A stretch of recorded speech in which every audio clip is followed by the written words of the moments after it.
Okay, welcome everybody to today's event. Thank you for being here. So today's event is part of our One Book, One College program, which is on a book called Seek You by Kristen Radke. This book is actually about American loneliness, but from that book, we've drawn a number of themes. And part of the themes include community and belonging and acceptance. And so given that our campus has American Sign Language program, an interpreter program, and really I think it has a great connection in with the deaf and hard of hearing community, we thought this would be a great way to connect in with that community and pull everyone kind of into that program, which is a good opportunity. So in doing that, I want to thank Michele Cunningham for joining us today and for sharing her story with us and helping us understand kind of her journey and being part of that community. Just a little bit about Michele. Michele is a deaf and hard of hearing advocate, works around Chicagoland. She's going to discuss the struggles of growing up in a language exclusive community of as a hearing family member. And as the only deaf person in the family, Michele learned how to adapt and work around the rest of the world, even when the rest of the world wouldn't always adapt to her. She rediscovered herself and really kind of, I think, is going to talk about that journey of rediscovery and being part of that larger culture. And so I'm excited to learn about this journey. And again, thank you, Michele, for your sharing and for being here with us today. And thank you all for being here. And just one more quick library kind of thing. Some of our librarians have pulled some interesting pieces from our collection that connect in with American Sign Language, in with the larger community, different people's stories. They're over on the table. Anyone's welcome to check out as many as you would like, but I did want to do a quick library commercial with that. So again, thank you, and thank you, Michele. Hello, everyone. Well, thank you for attending. And for those who are on the live stream who can see me there, thank you, and I want to say hello. My name is Michele Cunningham, okay, and this is my name sign, kind of reflects the curly hair. And I used to be an instructor here at Moraine Valley Community College, and that was last semester. I taught gestural classes, and I do see Evan, one of my former students here, so hi, Evan. And I enjoyed having Evan in my class. So if you notice the topic here, and as Troy mentioned in talking about me, my birth, my travels, my journey in the hearing family and as a deaf woman. Okay, and what was my life when I found out that I was deaf? I'd like to start with that.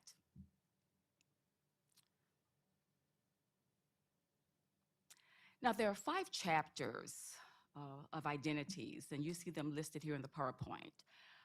Deaf, using oralism. Okay, that's one identity.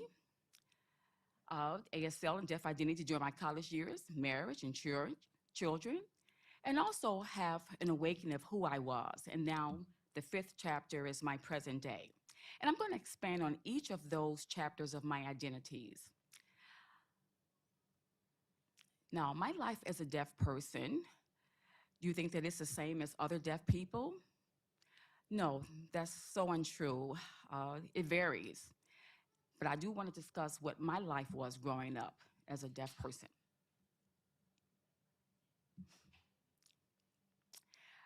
Now, before I have a presentation about my life, I want to teach you some vocabulary. And I did add one more word I'd like to add to the list. And maybe some of you may be familiar with these terms mean, and maybe some don't. Now, here's this term, oralism or speech.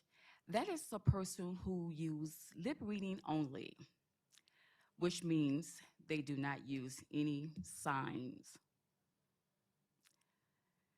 Now, lip reading, that's a challenge. It's not an easy task. Chances are you're going to catch about 30% of the vocabulary that someone speaks. So lip reading is not easy. But does it mean that you're perfect in your lip reading ability to distinguish words? But it takes a lot of practice. Auditory training is involved, receptive training, using different parts of the face to discriminate speech sounds. Here's another term, hearing. Now, for the most part, I recognize the audience is non-deaf and that you use your hearing. But maybe there are those who are deaf that may have some residual hearing. Maybe they may use amplification, cochlear implant, or some kind of device that they can amplify the sound. But with me, I consider myself who is profoundly deaf, who uses hearing aids. So it helps me discriminate environmental sounds, but be able to discriminate words, no, that's not the case with me. The next thing on the list here, now you know what this term means, American Sign Language. Yes, I'm sure the audience, I see some head nods. So just to let you know, American Sign Language, it doesn't mean that a person from another country uses the same sign system, but this is only used primarily in North America. Deaf culture, here's two different signs that they're used, one with the initial C and the one I just used. Now, for example, based on your background, your nationality, whether you're Hispanic, whether you're Mexican, whether you're from Poland, you're black or white, you're French, you have your own values, your languages, your traditions. Well, the same thing is with deaf culture. Deaf people, we have our own. We have our own language, which is the American Sign Language. We have our own arts. We have deaf culture. You know, things that we have where we use to sign deaf behaviors, deaf way, you know, and it's a rich history that we have. And it's the same with other cultural or language groups. And with things that we cherish. We have a community with shared values, people who appreciate, you know, things that they've valued over the years. And that last thing on the list is function as a hearing person. And this is a sign that you may see used. Now, let me give you an example of that. There are people who are deaf, and they've pushed aside their deaf culture, their deaf identity, and they think and act as if they were hearing. Their behaviors, they've copied, they're mimicked from hearing communities. They may speak, they don't use sign language, anything like that. They may have a cochlear implant. And so they have the view that I've been fixed and I can function as a hearing. And at one point growing up, I was that. Okay, and the last word, I just want to add to you this term mainstream. You see, this is the one indicating one person, the index finger, and then you have a school program, and maybe you're the only deaf student in a hearing environment. I mean, it's a private school or public school. You have a teacher who maybe teaches in the class and uses spoken language. You may have a note taker in the class. You may have an interpreter interpreting during the class. And sometimes we use this sign for mainstream, but this means there are more than one deaf student in the program. So there's a hearing school, hearing environment, where the majority of the students are hearing, okay? But when it's used with one index finger, it indicates one student with the majority of them being hearing.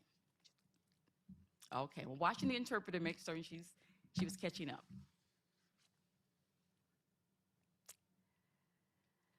Okay, notice here, before I kind of explain about my background, there are many deaf people, either they were congenitally deaf born, which means, you know, and why they were deaf, most of the time they don't know, but in my case, you know, I'll explain why, the possible reasons why I was born deaf.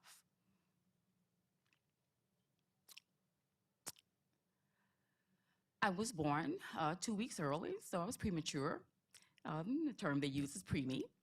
I was supposed to be born November 4th, you know, 1968, and at that time, you know, it was well known because it was an election date. It was for Nixon was becoming president, and so it was a presidential election at the time. And so I assume I was born early. Maybe I didn't want to grow up with a Republican president. But anyway, so maybe the reason I was born 2 weeks early, and I was born October 22nd. And I was born to a Democratic president, which is Lyndon Baines Johnson, which is a good thing. So, but politically, the political humor I want to kind of throw in there. And so I was a preemie, and I was in an incubator. And it's a possible that may be the reason why, because back in the 60s, you know, they didn't have, for example, the newborn screenings that they have today, where they're able to early detect deafness. Who has gone through the early new birth screening test. That means that when a baby is born, each child that is born, then right away, a nurse or a doctor, physician brings the baby for a hearing exam to screen to see if there are any detection of hearing loss. And that way, they can prepare what resources they want to give the mother so that her child, let the mother know her child has a hearing loss to prepare them. But back in the 60s, they didn't have those technologies. And that could be a possible reason why I was born deaf. And another reason I was told that German, another word is rubella. Let me spell it is it Rubella, rubella. At the time, it was called German measles. And back in the early 60s, I was in the late 60s, during that period, it was a high percentage of children who were born deaf.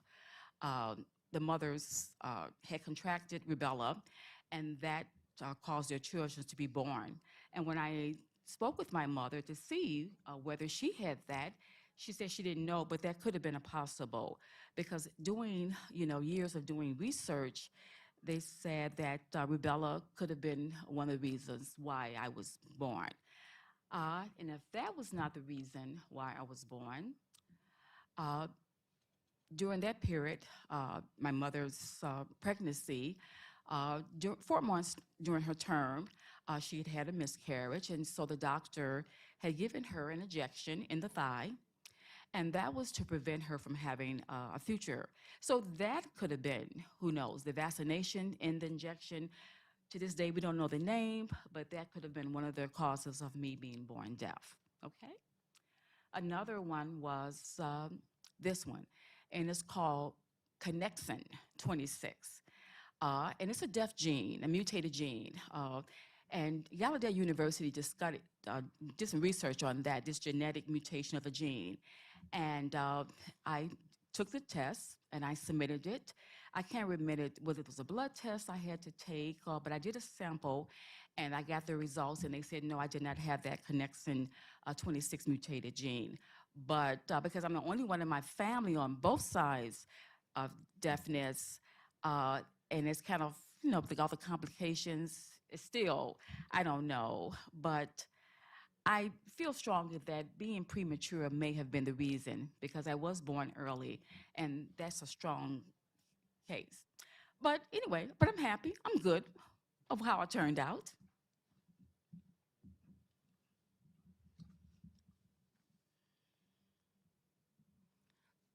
So this is me. This is a picture of myself. Maybe I was 2 years old at this time. My mom and dad, both of them,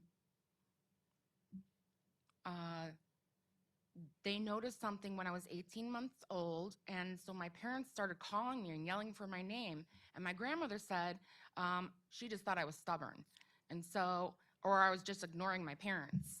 And so they decided to take me to the doctor, and they found out I was deaf, and they started using hearing aids. Remember back then, if you see the hearing aids I'm wearing now, but back then, they used to have hearing aids that had wires, and then you had a box. You can see them here in this picture.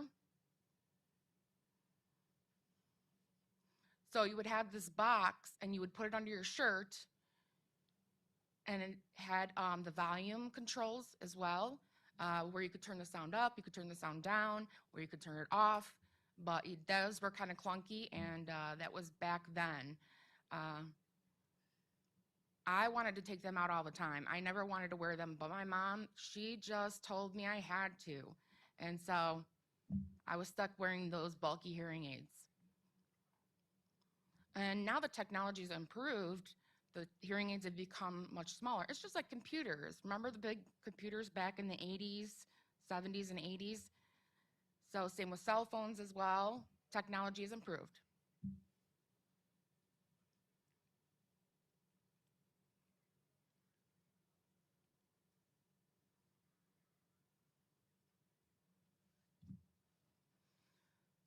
So my mom, I was born in Washington, D.C. And my parents, once they found out I was deaf, they didn't know what to do. And remember back then in the 60s, sign language was not really used. It was frowned upon. They forced people to speak.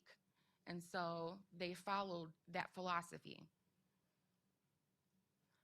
And so my mom did some research and contacted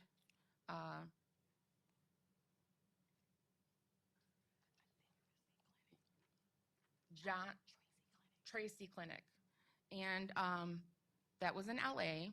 And they found 2 oral programs. One was in Massachusetts, and the other one was in St. Louis. So they were pretty far from each other. And when my parents got divorced, my mom decided that both of us would be moving to Massachusetts, and so that way I could go to college. I went to school for the Clark School for the Deaf, and it wasn't a really good experience for myself. And this sign that we use is with a C, and then you know the tongue because you're chatting. So the sign C, S. So that's the sign for the Clark School for the Deaf, is we use CF. Okay, and I was 4 at the time when I entered school, and I lived in the dorms 5 days a week, and then I went home on the weekends. And so from 4 to 15, I used speech. So I would develop my speech and my lip reading skills. All of the deaf students there in the classroom, it was called an arc. Like we would have the classroom set up like in an arc shape, and we would watch the teacher in the middle of the room, and they had a mic hooked up to us. It was like called an FM system back then, and the teacher would speak into it, and we'd have to practice going to speech lab. We would have one-on-one time with the teacher, and we would practice our speech reading and the different sounds, the nasal sounds, and something like ba, ba, and then using your hand to feel your throat and how the sound translates.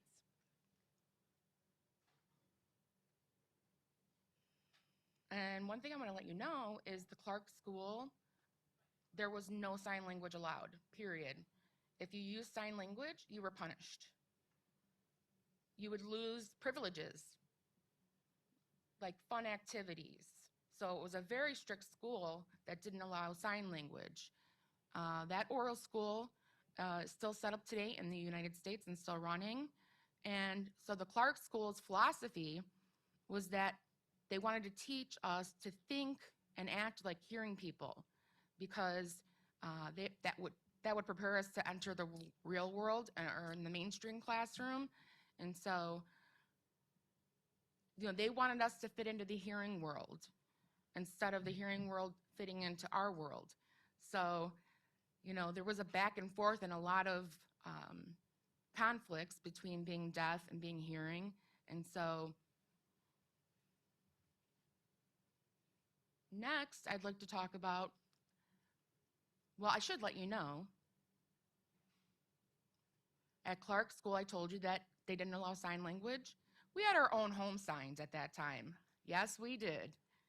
And so, for example, because naturally we would gesture and use facial expressions and the way we would behave, and so what we would do is there would be a group of us playing, fooling around, and one person would sign this, and they would stand at the door, and we would be all playing in the background, and they would use this sign here, and it means no one's here, no one's coming.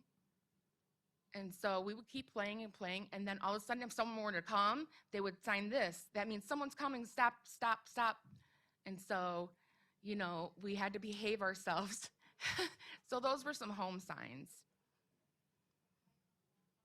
Sometimes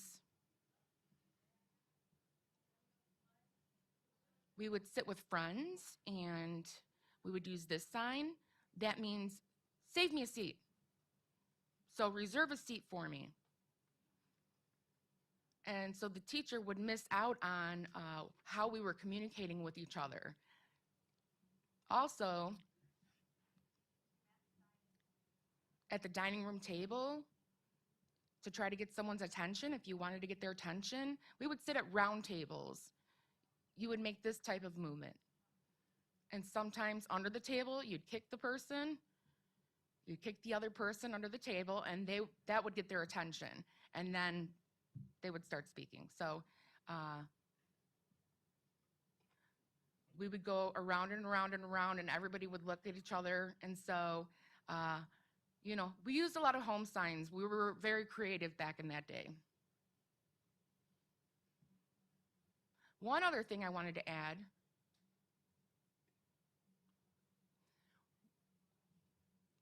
Okay, so if we're talking about a faraway place, like let's say we're telling a story, we use this sign, and that's not actually the ASL sign for it, but we would use that sign.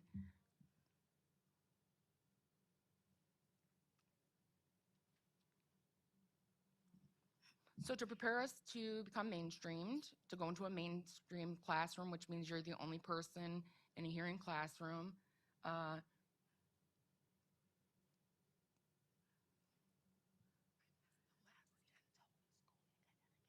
I went to the school in Connecticut, and we had note takers. Classmates would really take notes for me to help me out because there was no interpreter. And they taught us that we don't need interpreters because they wanted us to speak. So now, looking back, I realize that interpreters, we really do depend on interpreters. And so I was oral, though, at the time. And so sometimes they would provide tutors, and we would meet the teachers, and they would train me. The tutors would help me. And so it was lonely going through high school. I played softball and soccer, and I was trying to fit in with everybody else, with all my classmates. And so I would never want to go back to that situation again.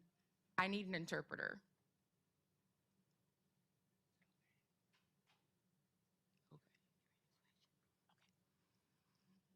Okay, so talking about my hearing parents, they didn't know sign language, but if we had a small group of us sitting around a table, we can kind of communicate. But if there were a lot of people and it was a large table, it was too much and it was overwhelming. We felt left out. So it's called dinner table syndrome. And so my life changes later for the better.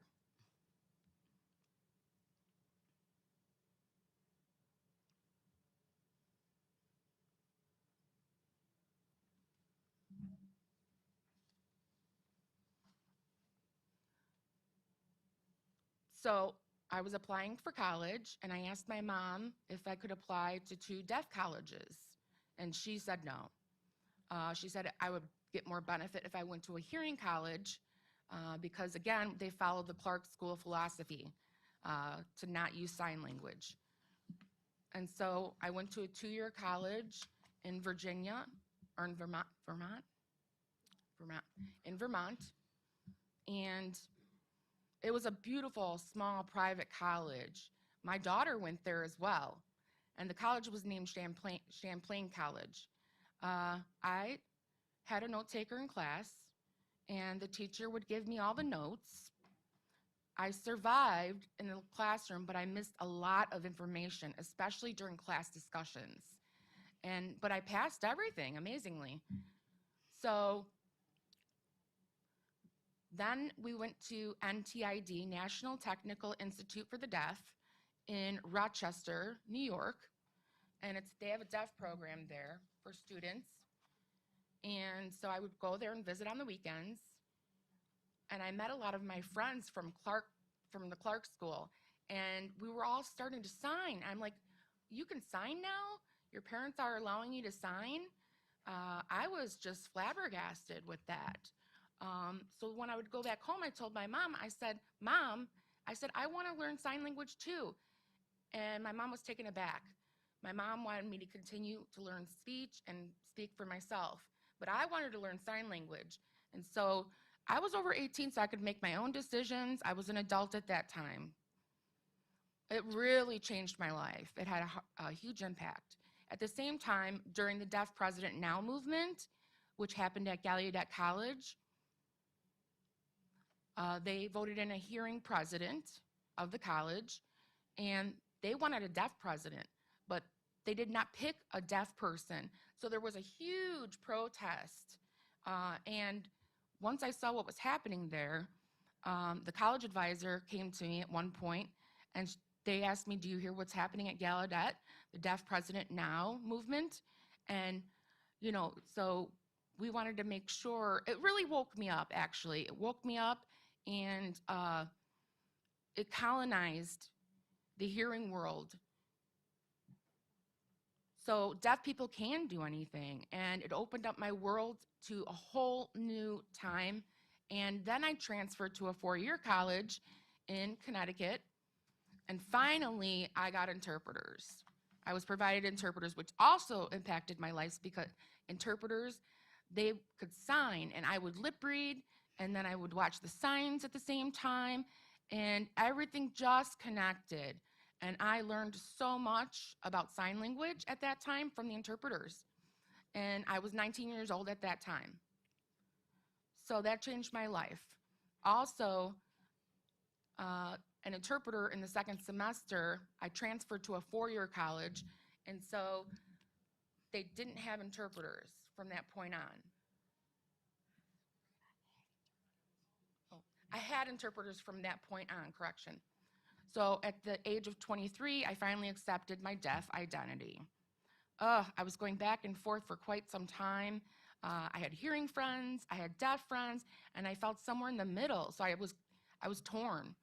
So I would ask questions of the deaf people or of my deaf friends, and I would ask them about like the silent news. And deaf culture is blunt. They're very direct. And you know, you should be nice to hearing people, so that kind of conflicted with the hearing world. And so that's where I learned about deaf culture, and I started to accept my deaf identity. And that was really late in life that happened.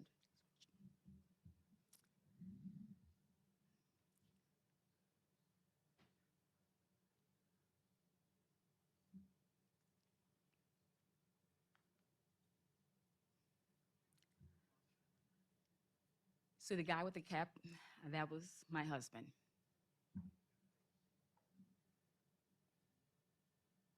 This one in the middle. And the two on the side are my children.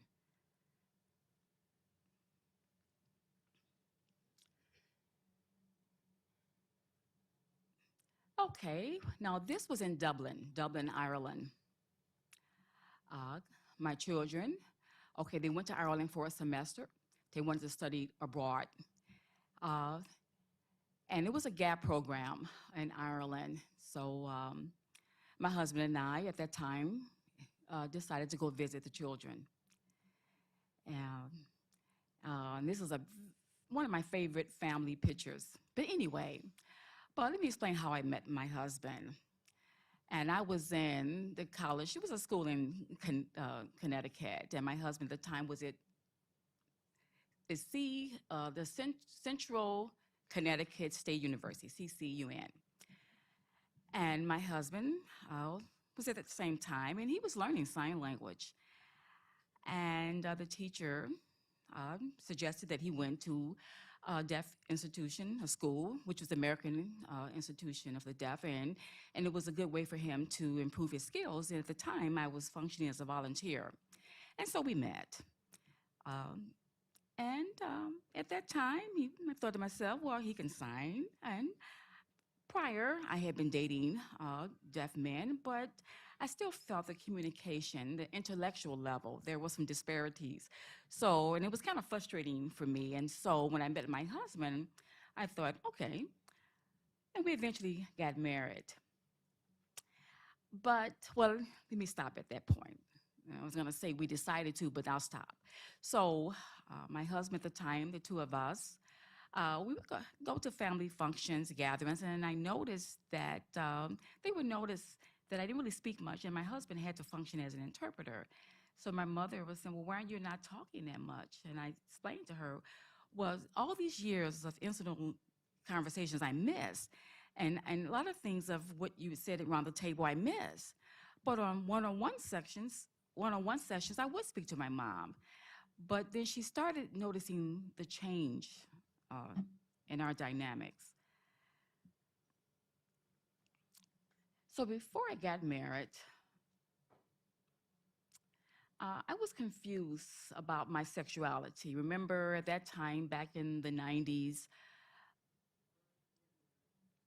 the gay community was not, they were not depicting their life. Something was considered, it was taboo in a way that, for example, it was an opposite of what they expected people to be. And coming out, and so I was kind of confused about my sexual identity. So I got married, to maintain the status quo or what people expected. And it was really, and for many years, I repressed those feelings. But we had two children, both a son and a daughter, who, regarding my children, I wouldn't change that part of my life. But coming out, I wouldn't change. I would have come out earlier, but I wouldn't change the fact that I had those two children.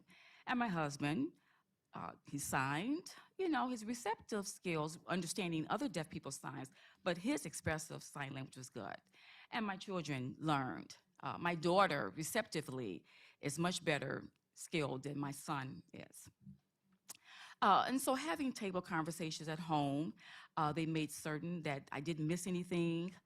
Maybe there was some sidebar conversations, and I would say, what did I miss? What did I say? So there were some occasions that I may have missed side conversations. But I was proud of my children. But I would say they were champions when it comes to facial expression, storytelling, because I taught them. And both my kids are humorous. And so I encourage that. And I think that our relationship is much better with my children than I had with my mother. Even though my mother and I were very close, the children that I have with my own children, I think was much more stronger because we were able to include each other. Now, later on in my life, my husband looked at me and he said, for example, wherever I went, he felt like, having to interpret. But he said, am I your interpreter or am I your husband? And him just making that statement made me realize how much I depended on him for communication. Even when we had a parent-teacher conference at school, I would have to depend on my husband to interpret. And I think he became resentful of that. So that was one of the challenges and difficulties that erupted in our marriage. Another thing, too, I mentioned that his receptive skills, understanding sign language, and even when he would say, do you mind turning off your voice when you speak? But remember I said growing up, I depended on that. But now he's forcing me to turn off my voice, and I kind of felt that, I started becoming a little bit resentful.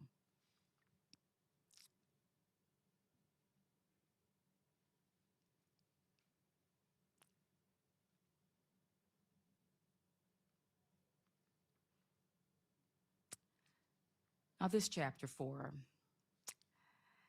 something changed, this awakening changed with me, and I would say maybe after being married, 26 or 27 years of marriage.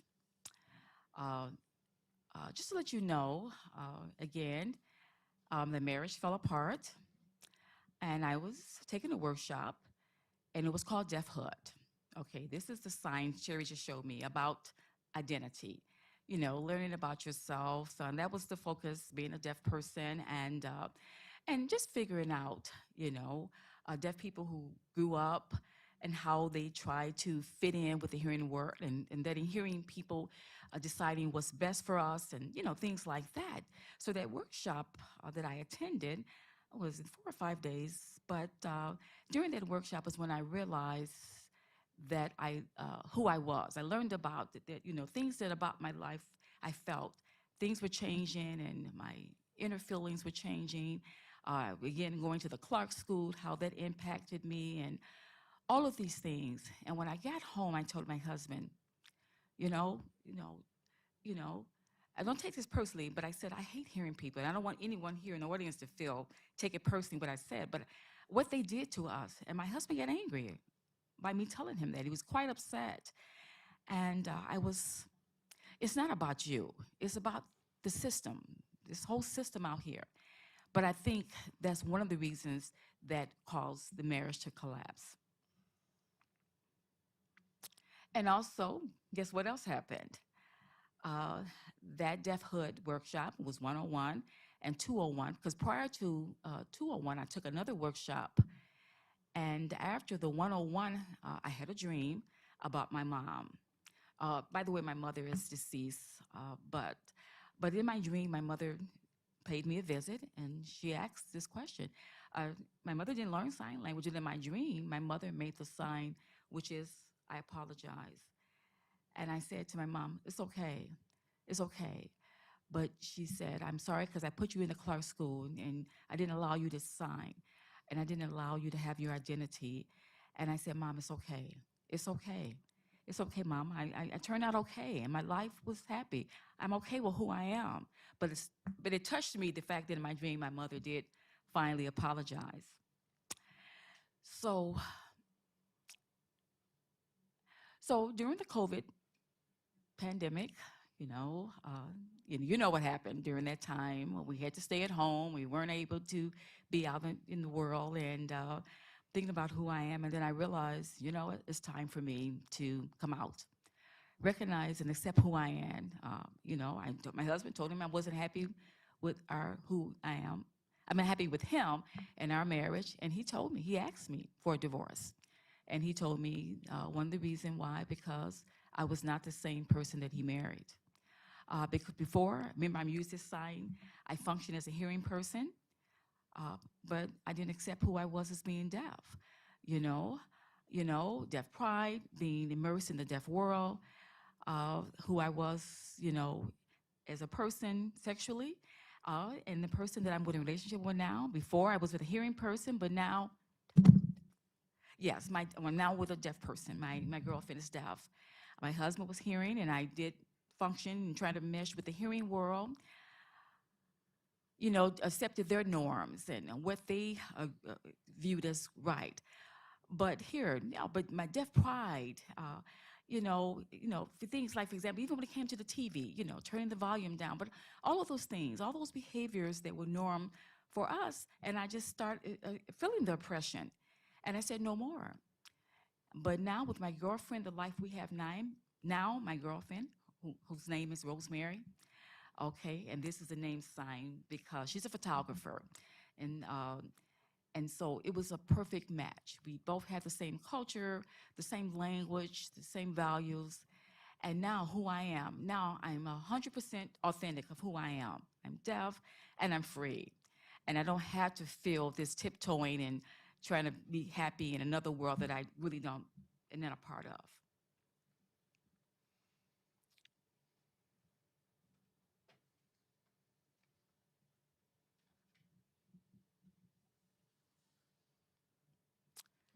And now to the present. What am I doing now? I work at Chicago Hearing Society, which uses the acronym CHS, and I work there as an advocate. Okay, and next May, it'll be 19 years. I work as an advocate in my role. I serve clients who are deaf or either deaf, blind, hard of hearing community, and I work in the Chicagoland area and also outlying suburbs. For example, for domestic violence, I work there, and that makes certain that women who are experiencing domestic violence are set, reporting to the police department and filing order of protection, things like that, and advocating for their rights and helping them to understand what their rights are. And then victims assistance program, there are different crimes, identity theft or robbery, rape, things like that.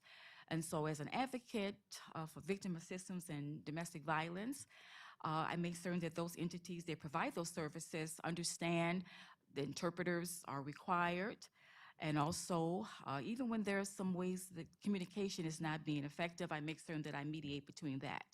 And even working with the deaf-blind community, for example, functioning as a case management, teaching. I also teach sign language classes. Now, these are non-credited courses, but they're courses that are being taught at Chicago Hearing Society. So I love working there because it's a deaf-friendly environment. I would say 100% of the employees use sign language. I guess I'm kind of spoiled in a way. Uh, and now, this time of my life, I'm a board member of a deaf women's board. We're going to be having a conference in July, and it's going to be hosted here, hopefully in Chicago. And I love to travel all over the United States. I've been to 40 states in the United States, and I have 10 states left that I need to hit. My girlfriend Rosemary and I, we like going to national parks too. And I love hiking and biking with friends because it's easy to communicate. You know, we can just use gestures. So, and that's what I'm doing now. So, um, any questions that you have for me? Just feel free to raise your hand and I'll answer it. Over here. Hi, are you still using home sign language?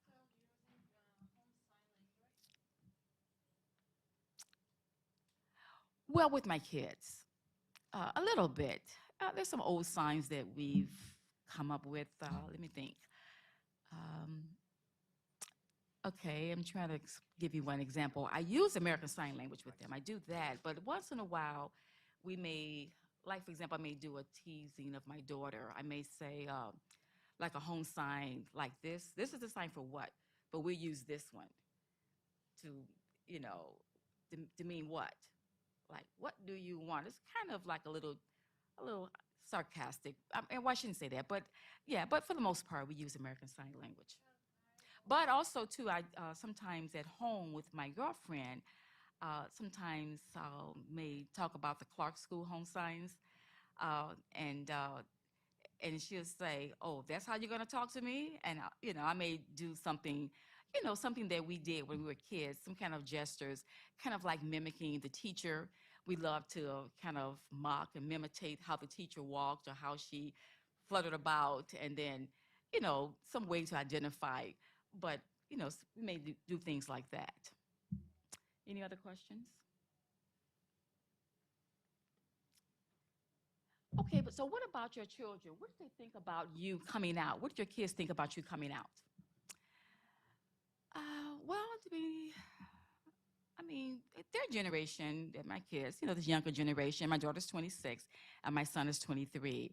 I mean, their generation, they're quite open-minded about coming out. My daughter, she said, "It's okay, Mom. Still love you." I mean, and she'd already had her suspicions that I was a lesbian when she was 15, but she didn't say anything. She was waiting for me to become ready. And my son, let's see, his reaction, we were walking the dog at that time, and I told my son, and he was like, he gave this kind of like, huh, Mom, it's okay. He gave me a hug. So he said, "Mom, it's fine. I love you." And I was like, "Wow, great." So, but my husband, I should say my ex-husband, he didn't have a clue. And a few months later, because we were going through the divorce, and he would make certain, I was okay about the things like that. So, but anyway, his reaction. But I would say when I did tell him later, it was FaceTiming each other because he lives in Florida now. And when I told him, and he was like, "Well, I'm happy for you." And I was like, "Oh, okay." I think he was just happy to be divorced, because he didn't have to deal with me anymore. Okay, any other questions or any curiosities, or anything about deaf life, or anything you want to add? I also have deaf siblings, deaf siblings. and we also use like home We sign. also use home signs. So because I have a mother So because I have a mother, who they not using ASL. she does use ASL. No, my parents not. My parents do not use American Sign Language. So that's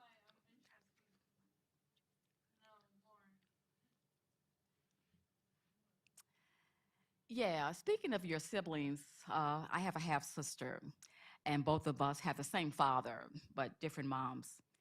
And she signs. She lives in California, but she signs. She's not great, and we don't see each other often. But when we do, we sign because she took up sign language to communicate. And my dad, he learned sign language, but he's deceased too. But he wasn't great either. But it was better than nothing. And with my dad, it was so easy to lip read him. Oh my God. I mean, even though you're going to get 30% with my dad, it was remarkably easy. And, and he's a political science professor, and he was quite intelligent, but he wanted to make certain that anything that happened in his political realm, he wanted to make certain. He would use simple language, but he wanted to make certain that I understood it. And that's the one thing I miss, the fact that he's no longer here, because I have no idea what's going on in politics. And that's the one thing I miss about my dad. But it's interesting thing about but my father, his second wife, well, back in that time, he thought maybe I should go to the model the Maryland School for the Deaf, you know. And she thought about. She told me he mentioned to my mom, but my mom was adamant about me speaking. And just recently, for my stepmom, she's the one that told me that your dad wanted you to go to the Maryland School for the Deaf. So I wish I had known that. But was there another question from the audience?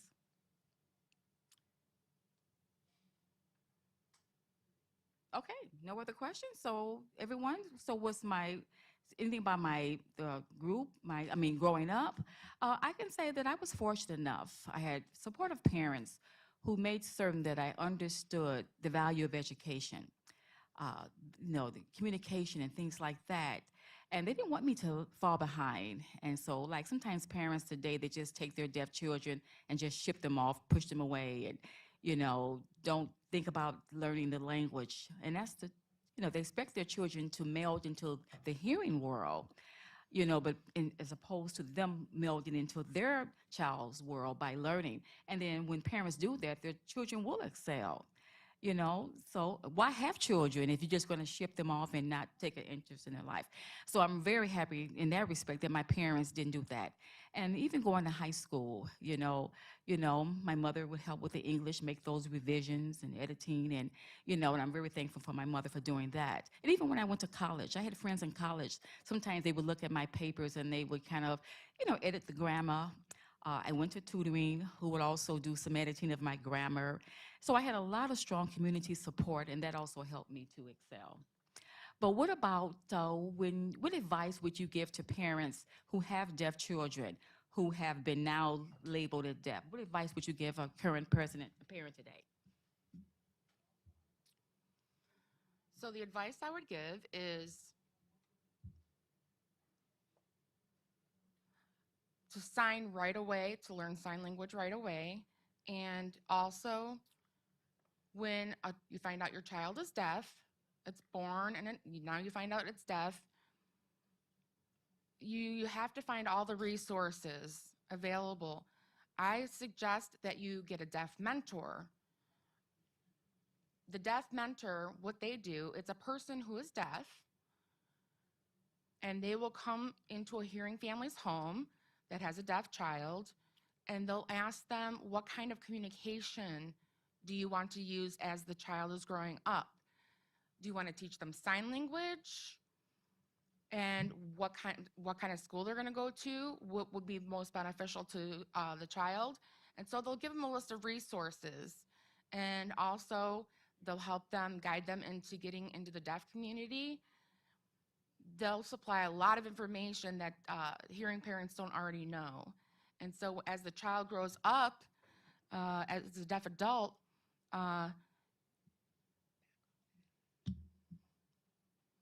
as a deaf child grows up, you assume that they're a hearing adult, but that's not true. When they have a deaf mentor, they have someone to look up to, like a role model, and they say, I want to be you someday, because you could be a lawyer, you can be anything you want, you can be an accountant. And so they see that deaf people are successful, and we have it's called the deaf ecosystem, And so what that means, for example, is that prior to deaf people applying for jobs, they wouldn't be hired. And so deaf people started developing their own businesses, and we would work together as a community. We would network. And so now there's a large deaf ecosystem out there. And people would see that you can do whatever you want. You can set up your own business. So my advice to all of you, if you were to have a deaf child, get a deaf mentor, contact Chicago Hearing Society. We do have people who will refer you to specific resources and provide them to you. And then you can decide what to do with your deaf child. Also, please make sure that your deaf child does not fall behind, because in the future, that will increase frustration, and there will be a lot of chaos in the deaf child's life. So work with them. Even if you're feeling kind of like you don't know what to do, contact Chicago Hearing Society. Like Terry, Terry works as a deaf advocate, and so we're very open, or we're willing to share all of our information. You can ask any questions, bring it on. So don't be afraid of us.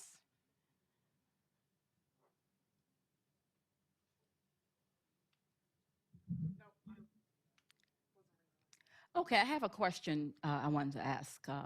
You mentioned the Clark School. Okay, I have some former friends, okay, who went to the Clark School.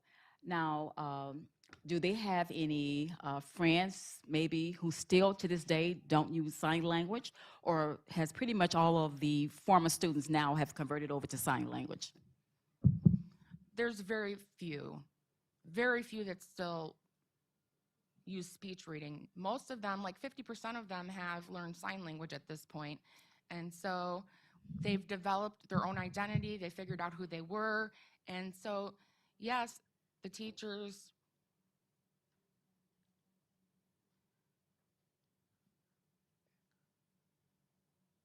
of course, the teachers at the Clark School, I would meet my former teachers, and they were signing, and they were fine with me signing. And so once I became a deaf adult, I figured out who I was, and someone, but they didn't know sign language. And so if there were new students coming in,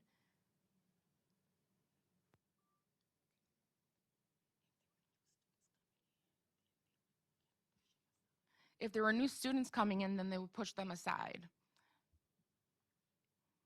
So, but I would say 90% at that time, back in that day, the school system has not changed as much. They're still using cochlear implants, and what that means is that instead of hearing aids, you get an implant, and it's implanted right here. You have to have surgery, and it connects to the cochlea.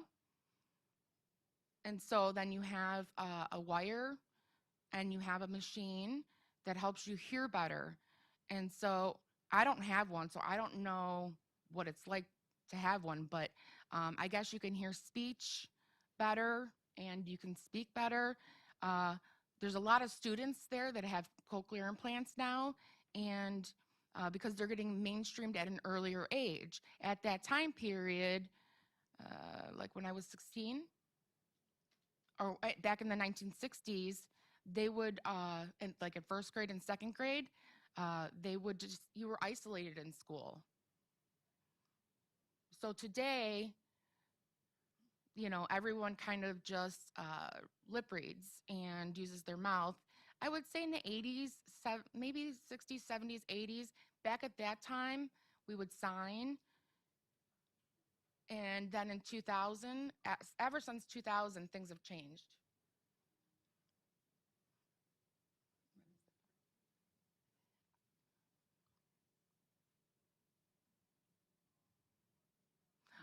When I go to the school reunions for the class of 2000 on, when they show up, I don't know how they'll communicate with us at this time because I use sign language. So thank you so much for coming, listening to my journey and my life story. That's a recent picture of myself, and I look happy in that picture, don't I? No, you look satisfied. Thank you. Thank you to the interpreters.